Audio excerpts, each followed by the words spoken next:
test for scorpion venom, so I thought this might be the difference. When we tested it, the Roundup and then Roundup Plus, each of them had scorpion venom in them. Roundup regular had a list of like 8 different venoms from different creatures in it, and then the Roundup concentrate tested for like twice as many venoms in it.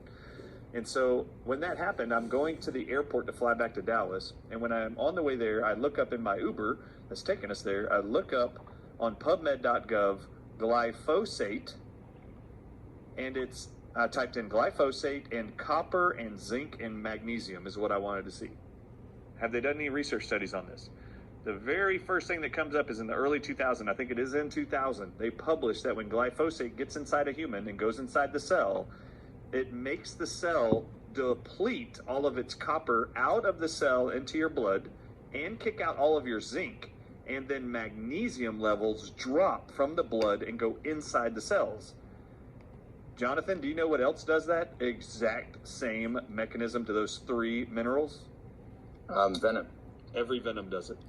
So Yeah. then I was like, oh my God, they're using glyphosate, which is really, in my opinion, if I get into enough of the data, it's probably manufactured from venoms or a synthetic form of venoms, because all venoms deplete copper, deplete zinc, and need magnesium to be activated. So to see that publication, I was like, oh my God. Now I just want you to know, Jonathan, about a week later, James Grundvig has me on his show, and I'm bringing it up in the show what I've just learned about glyphosate. And James Grundvig goes, I'm going to call Stephanie Seneff right now.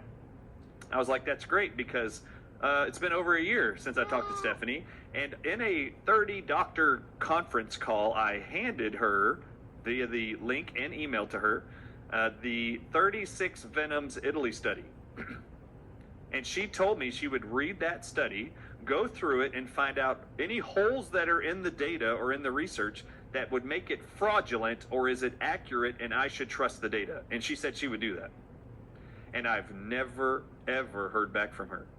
I said, so knowing she is like the glyphosate expert in the whole world, will you please share with her this info? Because James wanted to on his own. Will you please contact Stephanie Seneff? Tell her about these revelations and the research study I will send to you. Send it to her about glyphosate and its impact on minerals that mimics venoms. And please ask her if she will just do a private one-on-one conversation with me about this. And, Absolutely. And she Absolutely. told James she is not open to having that conversation with me. Yeah, no, that's sad. Look, We're live, Dr. Artis. Yeah, we're live. Rockin'. Let's do it. We're live, so everyone knows that. Well, It doesn't there you matter. go.